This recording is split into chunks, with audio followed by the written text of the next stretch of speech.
We're back with the TwinSpires Jury. I'm Ashley Anderson here with James, Scully, and Darin Zoccali to talk our best bets and fades of the week at Keeneland and Oaklawn Park.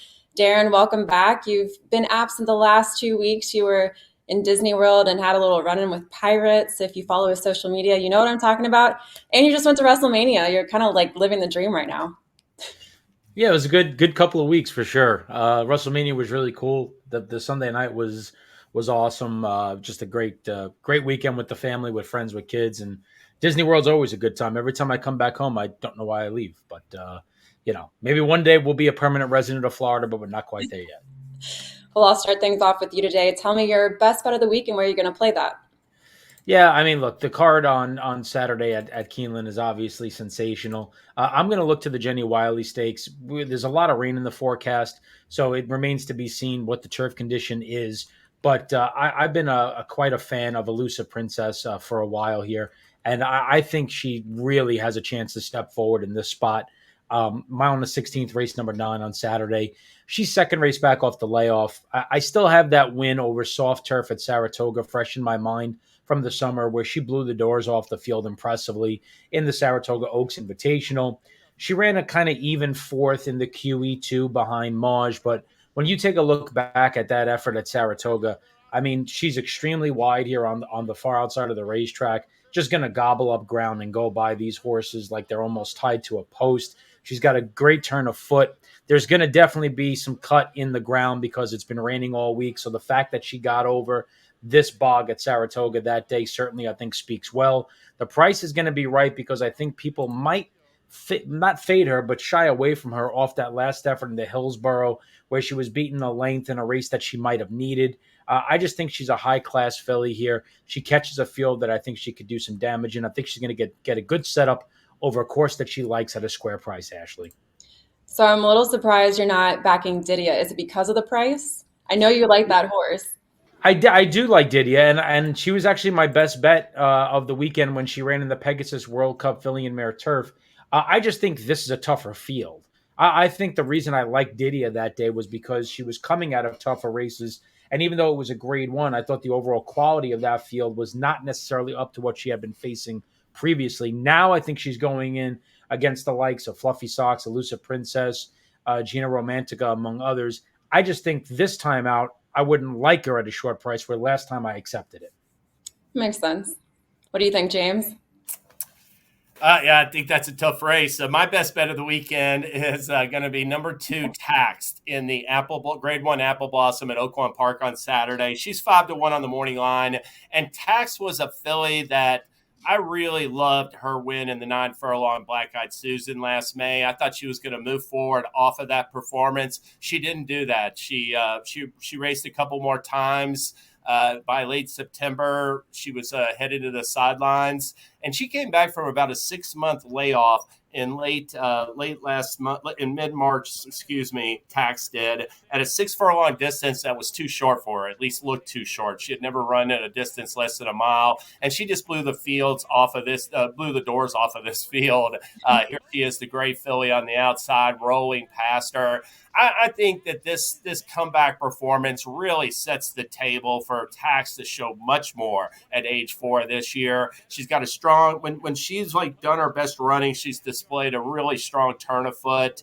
And I think that this comeback effort really bodes well for this 4-year-old filly. I love her stretching back out to a mile and a 16th distance. I don't think this is the toughest addition. We're looking at the Count Fleet field, but I don't think this is the toughest addition of the Apple Blossom. And I'm going with number 2, Taxed. Ashley is my best bet.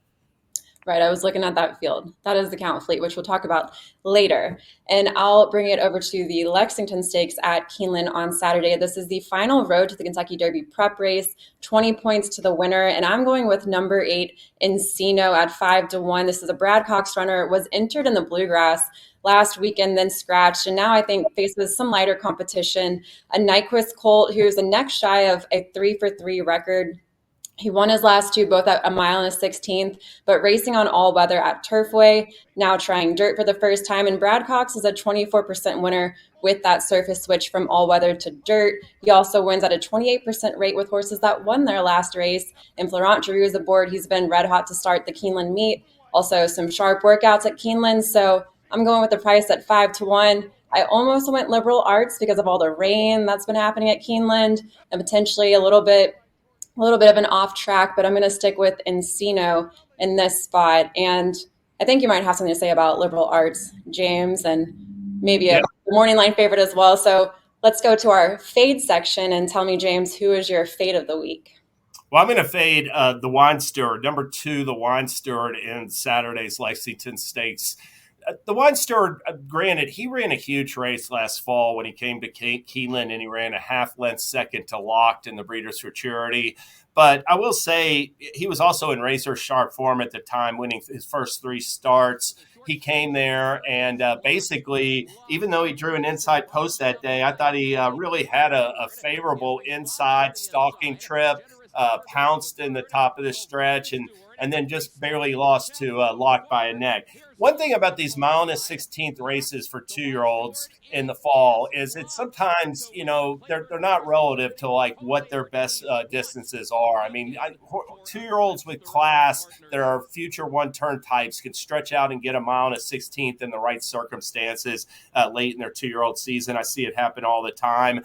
The Wine Steward was a brilliant winner in a couple of starts at 6 furlongs before he won another 6 furlong stake at Saratoga. I still think one-turn distances might be in his future, and I would have preferred to see a prep instead of this race right back off the shelf going a mile and a 16th from an inside post. So I'm going to fade the Wine Steward in the Lexington Stakes. And I do like liberal arts a little bit. I give him the edge. I really liked his Street Sense win last year, but that's a fair – and we'll see how wet the track is by Saturday afternoon. But he does like off ground. But I respect your pick, Ashley, because Encino to me, I mean, I watched that John Battaglia. He was just getting started late. He looks like a young, raw, talented individual that's just figuring things out. So I'll be looking to play Encino and liberal arts in any of my multi-race wagers on Saturday. And who's your best fade of the weekend, Darin? Yeah, I agree. I didn't like the Wine Steward there either, but you had already gotten that pick. So I'm going to go to a horse in the sequence as well. Race number 8, which is a tough third level allowance event. I don't like Classic Catch in here. It was your 2-to-1 choice. And I think he's going to be wildly overbet here off the 6-month layoff just because of the races that he's coming out of. He ran in the Hill Prince last time at grade 2 at 13-1 behind Integration, a horse that I'm very high on. He didn't really run much of a step that day. 2 starts, but the start before that, I should say, he ran over a sloppy seal track at Belmont in what was an off-the-turf Jockey Club Derby Invitational. And that's the race you're going to get a look at in this particular spot here. That's him on the outside, trying to get to Lost Ark. Now, you're going to see this horse, he kind of wanders way to the outside here. He's got Lost Ark in front of him. People are going to see Jockey Club Derby, and they're going to say, oh, he's been facing these much better horses. This was an off-the-turf event. Lost Ark is just not that good of a racehorse. His next couple of starts are just not good at all. And this horse couldn't get by Lost Ark that day. So I don't really see a reason why he needs to be an overwhelming choice in this spot. I think the Dale Romans entry is interesting. They face some tough competition. I definitely think Transect is a legitimate wire-to-wire threat after not showing up over the Tapeta surface last time out in the Dust Commander Stakes. Just think there's a lot of other ways you can go, and I think you could nip here and really fade Classic Catch and try to open things up in the late pick 4, late pick 5 at Keeneland on Saturday, guys. I think there's some good prices in this race. I actually ended up settling on number 4, Brigadier General, at 10-1. He's 2 for 2 at Keeneland, so I think there's a chance there. I also like Frosted Departure, had a huge Brisnet speed figure at the distance, so looking for him to bounce back potentially for Kenny McPeak as well. And for my fade, I'm going to take it to the Giants Causeway. This is race 7, and I'm going with number 11, Elm Drive at 7-2, who drew an outside post, which could cause her trouble. This is a 5-year-old mare who's raced on both turf and dirt, and mainly was racing on dirt, and then it was her 10th career start, tried turf. Now, she's been beaten ahead at 6.5 furlongs twice, but it's been a late rally when she's finished ahead second in those races. Also raced a mile on turf and was far back in 7th. So I don't really like this cutback to 5.5 furlongs. Looking at how she's been racing at 6.5, I just don't think she's going to do well with that cutback in distance. I think there's some much better horses with better prices. I like Roses for Deborah, number 8 at 9-2. And then I think could even with Mike Smith aboard Kissed by Fire at 10-1, I'm going to take a shot there as well.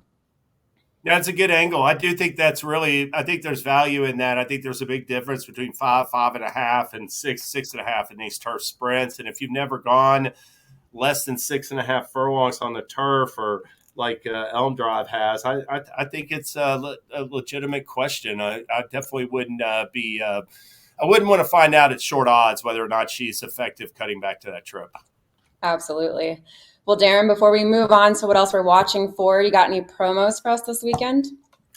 Always have promos. Keeneland is in full effect. So we have the daily double down at Keeneland, which takes place every Wednesday, Thursday, and Friday.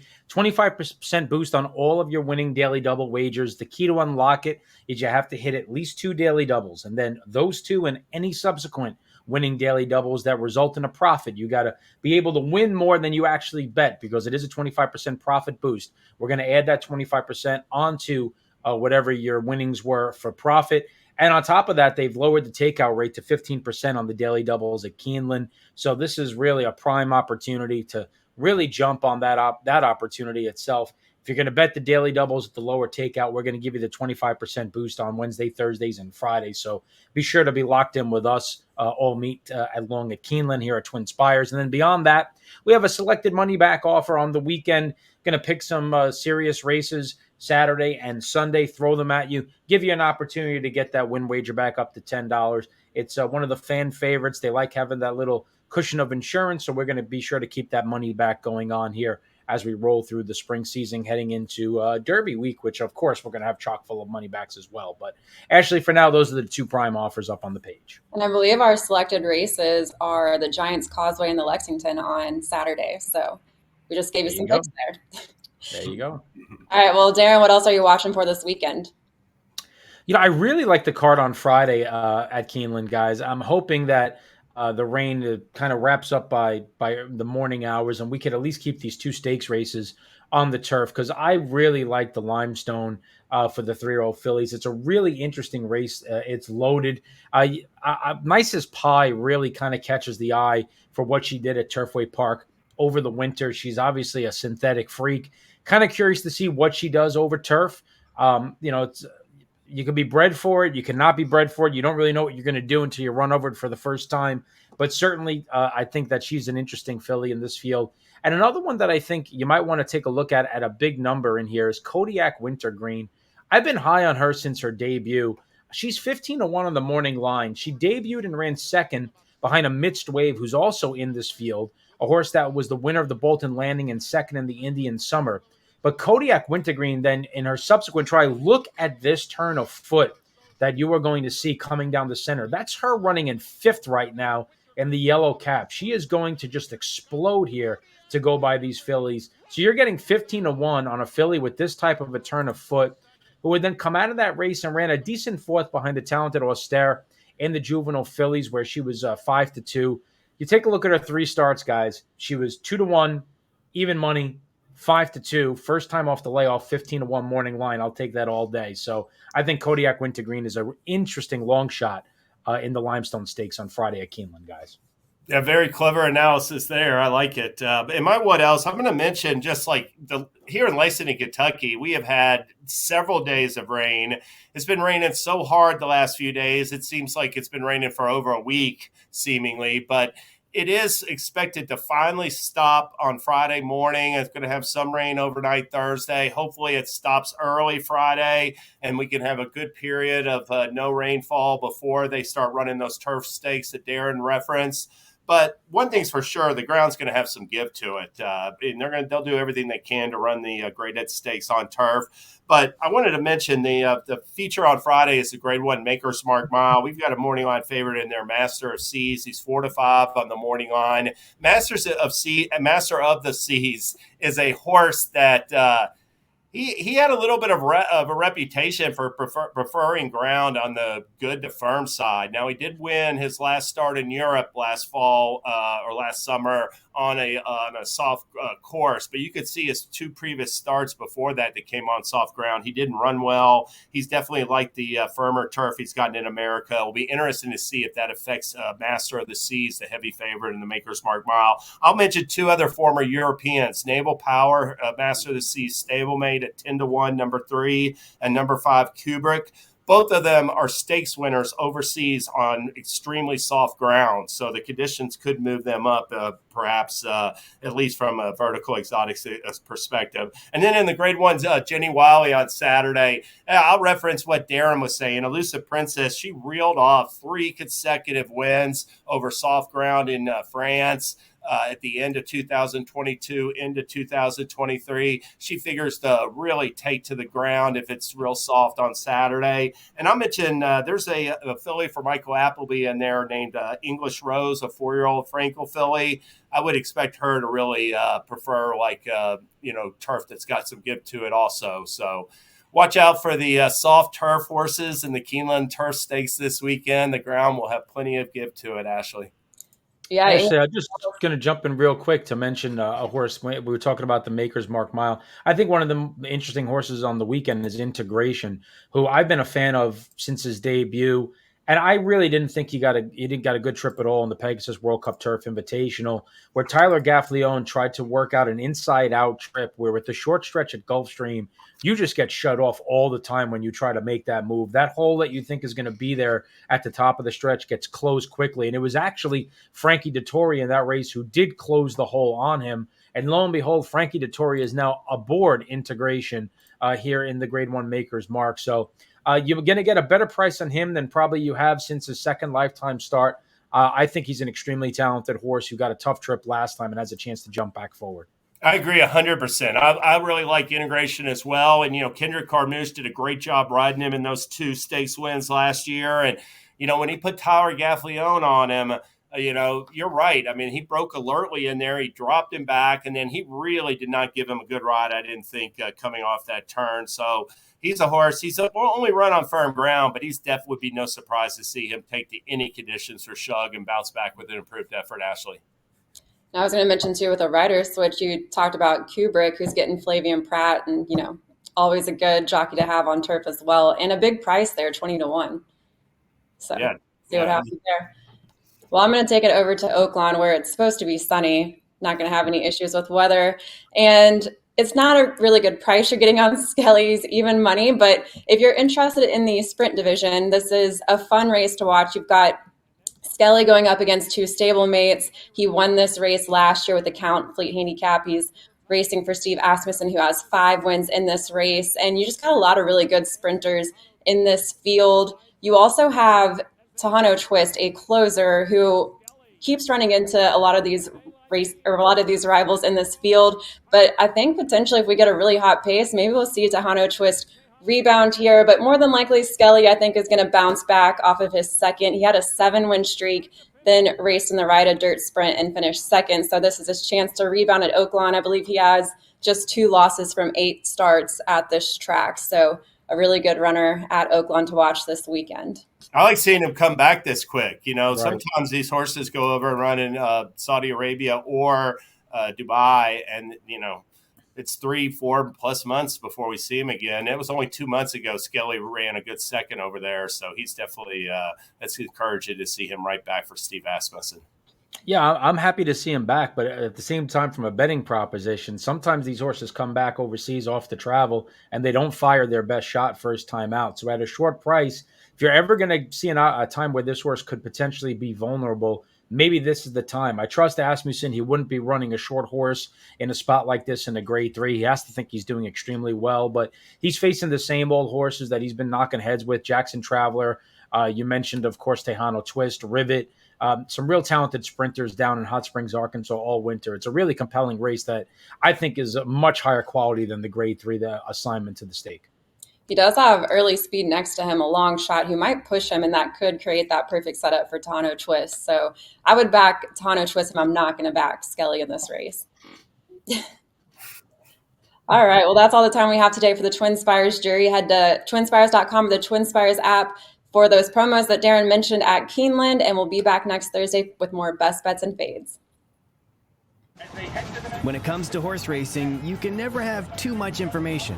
With TwinSpires, you can place your bets with confidence. Whether you use handicapping insights like our Brisnet speed ratings, prime power and past performances, the guidance of our experts' top picks, Or just choose a name that catches your eye. Yes! No matter how you pick your horse, bet with TwinSpires. And now you can share the thrill with friends using our exclusive Bet Share feature.